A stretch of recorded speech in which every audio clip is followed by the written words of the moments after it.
그렇게까지 안 해도 서울대 가. 그런 말이 진짜 좀 상처였는데 저는 그 0.1%의 가능성도 용납하기 싫었던 것 같아요. 인생이라는 거를 그렇게 불확실한 확률에 걸고 싶지 않았고 제가 할 수 있는 최선을 다했던 것 같아요. 안녕 해바라기들. 오늘 제가 좀 달라 보이죠? 오늘은 헤어와 메이크업이 좀 완벽하게 세팅이 되어 있는데 촬영을 마치고 와서 좀 다른 모습으로 여러분들에게 인사를 드리게 됐어요. 그동안은 제가 항상 공부 이렇게 해라, 이렇게 해야 된다 이런 것들에 대해서만 얘기를 많이 했던 것 같은데 오늘은 저도 이때까지 공부를 해오면서 시행착오도 많이 겪었을 거 아니에요. 그래서 우리 공부 이렇게까지는 하지 말자. 아니면 다시 돌아가면 내가 이렇게는 안 할 것 같다 하는 후회되는 내용들을 여러분들께 얘기해보면 좋지 않을까 싶어서 영상을 찍게 됐어요. 일단 첫 번째로는 핸드폰을 안 샀던 거. 물론 핸드폰을 늦게 샀기 때문에 좋았던 점들도 있었어요. 저의 첫 핸드폰을 사게 된 게 수능 끝나고 였거든요. 수능 끝난 당일이었나? 그 다음 날이었나? 였을 거예요. 그러니까 고3을 졸업할 때까지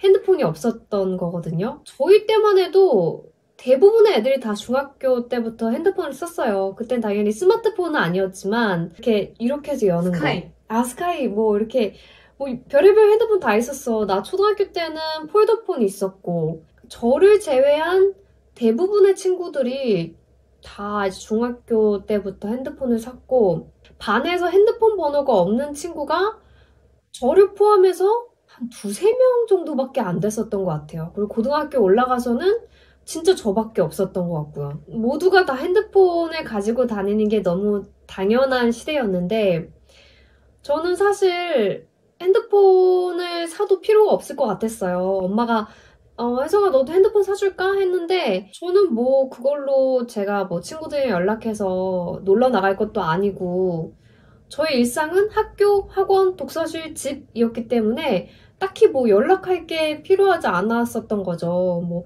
그리고 일상이 너무 루틴화돼 있으니까 엄마도 이 시간쯤에는 얘가 어디 있겠구나 하는 걸 아시는 거죠.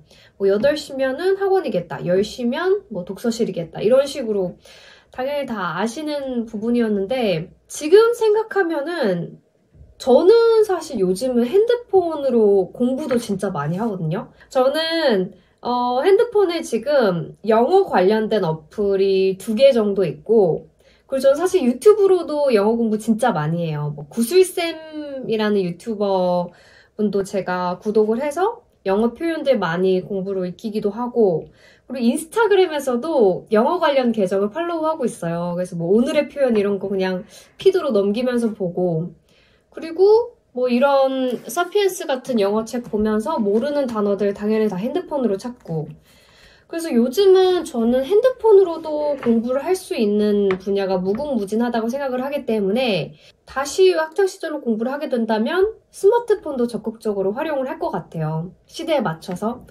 그때는 진짜 고지식하게 필요성도 없다고 생각을 했고 이제 뭐 친구들이랑 연락 주고받으면서 혹시 뭐 잡생각도 많이 하고 놀고 싶고 그럴까봐 제가 스스로를 완전 차단을 시킨 거죠. 생각해보면 주말 같은 때에 제가 혼자 도서관도 가고 뭐 새벽 늦게까지 독서실에도 있고 새벽 2시까지 있었으니까 그래서 아무래도 뭐 부모님과 연락을 하기 위해서라도 핸드폰이 있는 거는 괜찮지 않았을까. 뭐 제가 핸드폰이 있더라도 거기에 막 정신 팔려서 공부를 못하고 이랬을 것 같진 않아가지고 근데 무튼 핸드폰을 왜 그렇게 늦게 샀을까 하는 생각도 들더라고요. 저 지금은 뭐 이런 최신 핸드폰 사서 뒤늦게 빠르게 적응을 하고 있어요. 두 번째로는 이건 좀 극단적이긴 한데 세속적인 거를 스스로 다 금지시켰어요. 특히 이제 가요 같은 것들 거기 보면 이제 뭐 남녀 간의 사랑에 관련된 그런 가사들이 많잖아요. 저는 그런 내용의 노래를 들으면 뭔가 제 마음이 현혹될 것 같은 거예요. 무슨 이거 6.25 시대도 아니고. 그래서 그런 노래가 나오면 막 귀를 틀어 막아야겠다. 나는 저런데 마음 뺏기면 안 돼. 괜히 막 러브러브한 노래 들으면 나도 연애하고 싶을 것 같고 괜히 마음이 막 딴 데 갈 것 같고 그런 생각에 제가 제 스스로를 원천 차단을 한 거예요. 그때 당시에 저는 소녀시대를 뭐 이렇게 드라마 제목으로 알 정도로 아예 그냥 그 세속적인 세계와 저를 분리시켜서 산 거죠. 저는 무슨 마치 산속의 절에 들어가서 혼자 사는 사람처럼 그렇게 약간 문명 세계와 동떨어져서 사는 그런 사람 같았어요. 그래서 저는 공부할 때는 어떤 음악을 주로 들었냐면 클래식 음악을 많이 들었죠. 그때 엄마가 제가 이제 클래식 음악 많이 듣는 거 알고 모차르트 CD를 사주셨어요. 그래서 그때는 CD 플레이어로 음악을 들었기 때문에 그런 모차르트의 음악을 들으면서 수학의 정석 문제집도 풀고 그랬었죠. 제가 그때 당시에 가요를 안 들었기 때문에 뭐 2000년대 아니면 뭐 90년대 말 그때 나왔던 유명한 가요들을 제가 하나도 몰라요. 그래서 뭐 와이드 와이드 퀴즈라고 그 작년에 제가 세리 언니랑 뭐 수근 오빠랑 세찬 오빠, 진호 오빠 이렇게 여러 명이서 예능을 같이 했었는데 거기에 이제 첫 오프닝 3초를 듣고 제목을 맞추는 그런 퀴즈들이 있었어요. 근데 와 진짜 하나도 모르는 거예요. 막 그 노래가 나오면 남들은 다 막 이거 이렇게 얘기하는데 저 진짜 바보처럼 있는 거예요. 진짜 그때만큼 스스로가 한심하게 느껴졌던 데가 없는 것 같아요. 그래서 와, 나 진짜 뭐 하고 살았던 거지? 약간 그 시간들이 좀 잃어버린 시간처럼 느껴지기도 했던 것 같아요. 내가 이렇게 사람들과 문화와 동떨어져 살았구나. 그때 많이 소외감도 느꼈고 뭐 음악도 당연히 안 들었고 TV도 당연히 안 봤거든요. 제가 마지막으로 본 TV 드라마는 파리의 연인, 대장금 이게 거의 마지막이었고 유명한 드라마도 본 게 하나도 없는 거예요. 그래서 나중에 이제 막 90년대생들이랑 막 추억팔이도 하고 막 그러잖아요. 대화를 하는데 저만 거기에 못 끼는 거예요. 저만 무슨 외국에서 살다 온 사람처럼. 예능도 마찬가지였어요. TV를 본 적이 없으니까 그런 국민적인 공감대를 형성할 수 있는 그런 대중성이라고 해야 되나? 그게 너무 부족하다는 생각이 들어서 저는 제가 처음 예능을 시작했을 때 그런 좌절감을 많이 느꼈던 것 같아요. 저는 그때로 돌아가면 정말 막 전 국민이 보는 그런 콘텐츠들이나 노래 정도는 좀 알고 살아야 되지 않았을까 그런 아쉬움이 들어요. 그래도 최소한의 대화도 돼야 되고 사람들이 어떻게 사나 그런 것도 좀 알아야 되는 거고 그래서 저도 이제 뒤늦게 그런 거를 막 따라잡으려고 내가 도와주잖아. 매일 숙제로 재밌는 링크 보내주고. 그래, 맞아. 요즘 막 짤이나 클립 이런 거 많이 보거든요. 요즘에는 조나단이 재밌어. 그치. 보내주고. 막 그런 것도 보고, 막 수우파 이런 것도 뭐, 레전드 짤 이런 거 보고, 그런 거 보면 재밌더라고요. 저도 재밌는데, 제가 그런 거를 찾아보는 버릇을 안 하다 보니까, 지금도 그래요. 제가 어렸을 때부터 TV를 하도 안 봤어서, 지금도 그런 예능을 보는 게 생활화가 안 돼 있어요. 근데 지금은 저의 직업적으로도 그렇고 좀 더 사람들이랑 많은 대화도 나누고 싶고 그러니까 이제 그런 거를 의도적으로라도 좀 챙겨보려고 하거든요. 그런 노래와 드라마를 보면서 그 나이 때 발달시킬 수 있는 감성 같은 것도 있는 거고 그래서 저는 그런 거를 어느 정도 보는 것도 필요하다고 생각을 해요. 그래서 저는 그때로 돌아가면 가요도 듣고 뭐 드라마도 보고 월드컵 이런 것도 저는 2002년이 거의 마지막 월드컵이었던 것 같은데 그런 것도 이제 좀 보고 그렇게 살지 않을까 싶어요. 사람답게 살아야지. 그치, 인간미가 다 없어. 먹고 살려고 하는 건데. 인간미가 너무 없었다. 그쵸. 그리고 이제 이거랑 좀 연장선에서 금지했던 게 연애 금지였거든요. 물론 그때는 제가 하도 잘 씻지도 않고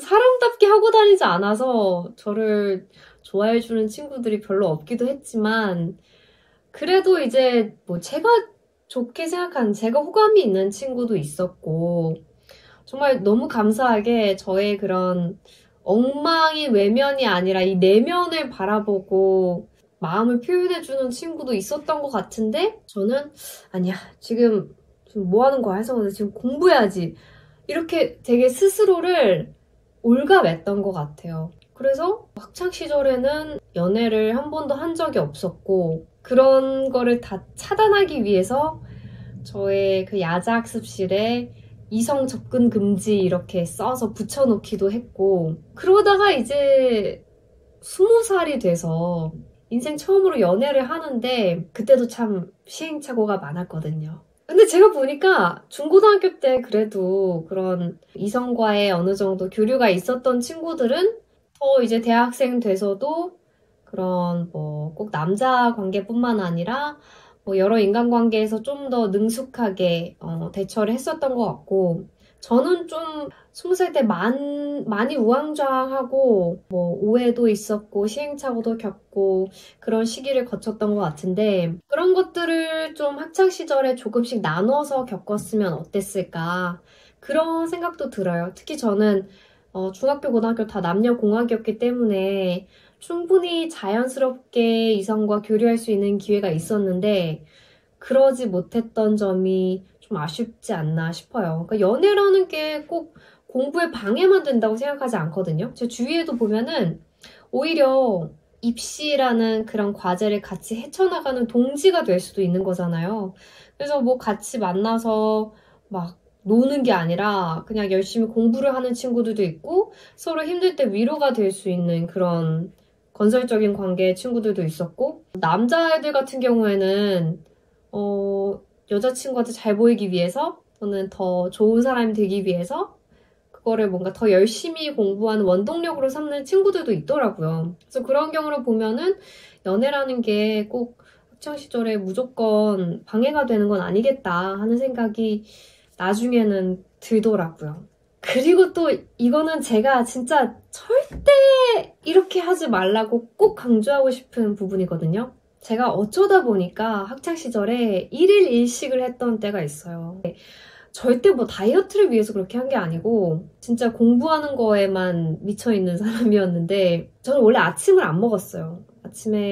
아침을 안 먹고 점심, 저녁을 잘 챙겨 먹어야 되는데 그 밥 먹는 시간도 아까웠던 거예요, 고등학교 때. 그래서 점심, 저녁 두 끼 중에 한 끼만 먹자. 이런 극단적인 생각을 한 거죠. 근데 제 생각에 점심, 저녁 중에 점심을 먹으면 밤까지 너무 배가 고픈 거예요. 새벽까지 공부를 하니까 저녁을 안 먹고는 못 배겨. 그러면은 차라리 점심을 포기하고 저녁을 먹자. 이렇게 생각을 한 거죠. 그러니까 아침, 점심은 굶고 저녁만 먹었던 날들이 꽤 있었어요. 고등학교 2학년, 3학년 그때. 근데 이게 말이 안 되는 게 뇌에 영양분이 공급이 돼야 사람이 집중을 하고 공부를 할 수 있는 체력이 생기잖아요. 근데 아침부터 저녁 6시까지 먹는 게 없는데 당이 없잖아요. 우리가 막 당 떨어진다 이런 표현을 하는데 근데 그런 상태로 그냥 무식하게 계속 공부를 했던 거예요. 뭐 집중이 되든 말든. 근데 이게 진짜 뇌가 잘 회전이 되려면 뭐 우리가 오메가도 먹어야 된다고 하고 진짜 이 몸이 튼튼해야 아프지 않고 더 오래 공부를 할 수 있는 건데 그런 거를 다 무시하고 그냥 밥 먹는 시간 그거 조금 아끼려고 10분 아끼려고 밥을 안 먹은 거죠. 그러다 보니까 몸이 점점 더 안 좋아갔던 것 같아요. 막 몸무게는 진짜 막 한 35kg까지 빠지기도 하고 그래서 막 뒤에 막 등 같은 데도 되게 앙상해졌었던 것 같고 그래서 애들이 이렇게 등 만져보고 혜성아 너 왜 이렇게 막 뼈가 만져져 막 그랬던 것 같아요. 그래서 나중에는 진짜 한 끼만 먹으니까 그것도 다 소화를 못하고 얹히고 그런 일들이 생겼는데 진짜 무식한 방법이었던 것 같아요. 지금은 진짜 후회를 많이 해요. 그때 차라리 잘 챙겨 먹었더라면 훨씬 능률적으로 공부를 할 수 있었을 것 같은데 그거를 생각을 못하고 밥을 굶었다는 게 지금 그때로 돌아가면은 꼭 얘기해주고 싶어요. 그래서 제가 지금 키가 안 큰 것도 있는 것 같은데 밥은 꼭 잘 챙겨 먹어야 공부를 오래 할 수 있는 방법이다 라는 거를 말씀드리고 싶어요. 그거라도 먹어 지금. 이거 먹으니까 어. 배고팠어? 와, 진짜 어떻게 그렇게 했나 몰라. 그리고 밥을 안 먹었던 이유 중에 또 하나는 밥을 먹고 나면 졸리잖아요. 새벽까지 공부를 했는데 그럼 피곤한 몸에서 밥을 많이 먹게 되면은 또 자게 되니까 그게 싫은 거예요. 그래서 식곤증 때문에 더 밥을 안 먹은 것도 있었던 것 같아요. 그리고 이제 이 밥을 안 먹은 거의 연장선에서 당연히 이제 식사를 제대로 못하니까 건강했을 리가 없잖아요. 그래서 그때 몸이 좀 많이 안 좋았던 것 같은데 학창시절에 편두통이 되게 자주 왔어요. 그러니까 편두통이라는 게 일반적인 두통이랑 좀 다르거든요. 전조 증상이 있어요. 일단 편두통이 딱 오면은 눈에서 약간 번쩍번쩍 빛이 이렇게 막 나면서 뱅글뱅글 돌아요. 그럼 그게 이제 편두통이 올 거라는 신호인데 그래서 그 신호가 올 때 일단 빨리 누워서 쉬어야 돼요.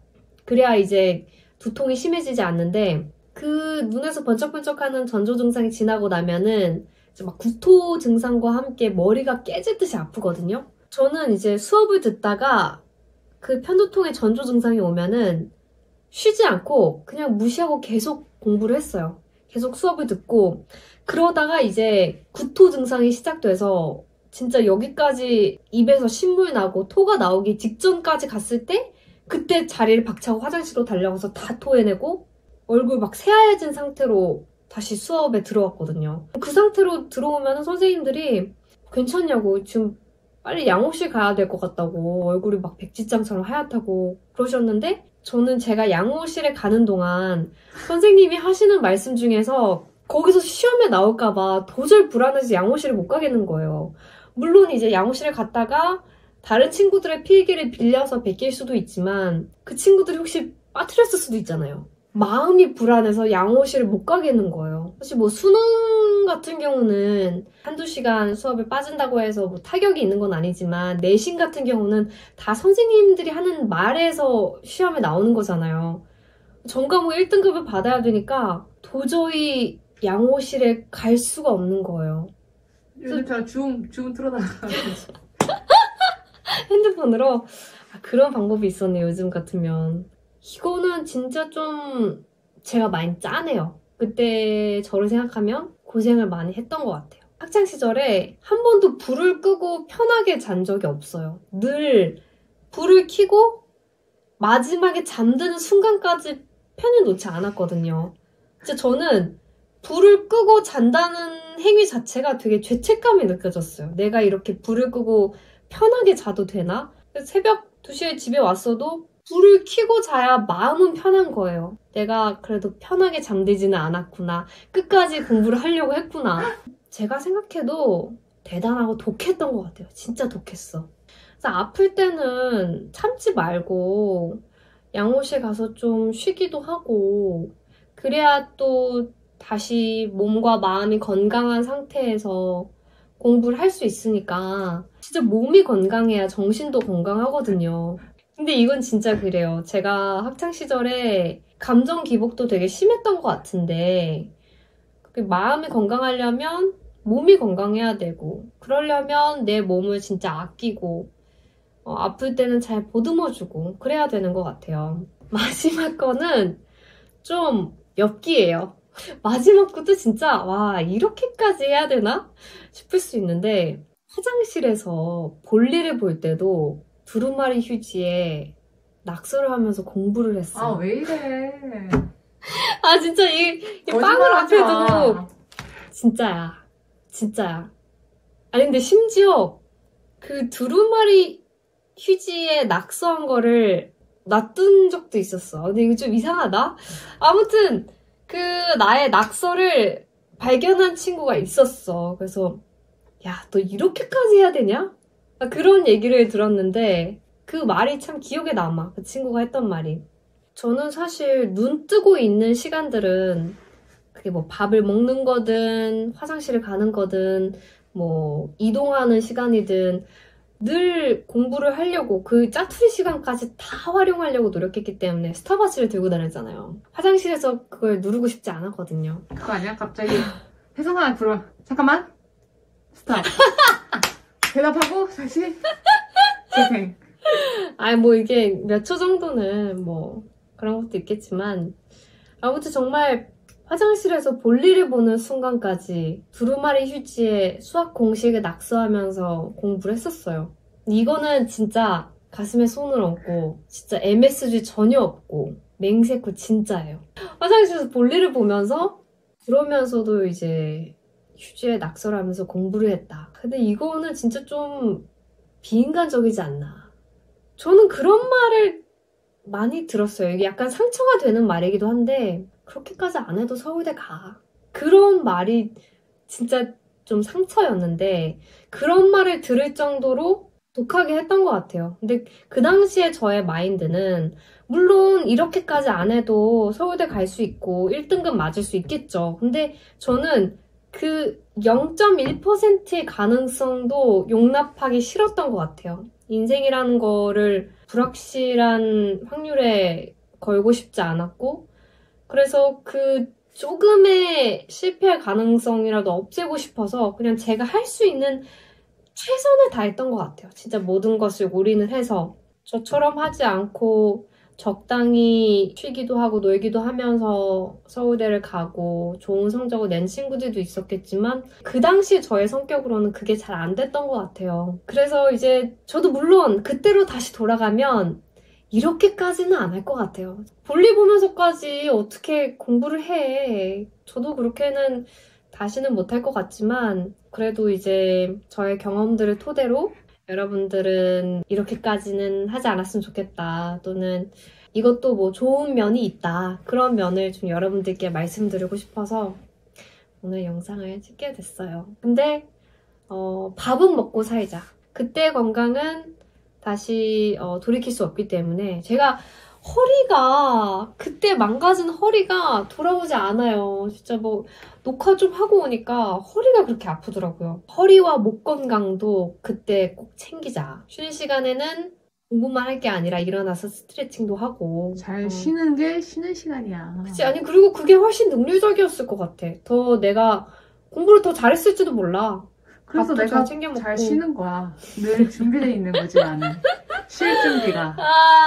아무튼 그러면 다음 또 공부에 관련 주제는 제가 지금 공부에 관련해서 쌓인 노하우도 많고 시행착오도 많아서 하고 싶은 얘기가 많은데 또 어떤 내용을 말씀드리면 좋을지 여러분들도 댓글로 많이 달아주세요. 저는 그러면 빵을 제대로 먹겠습니다. 안녕.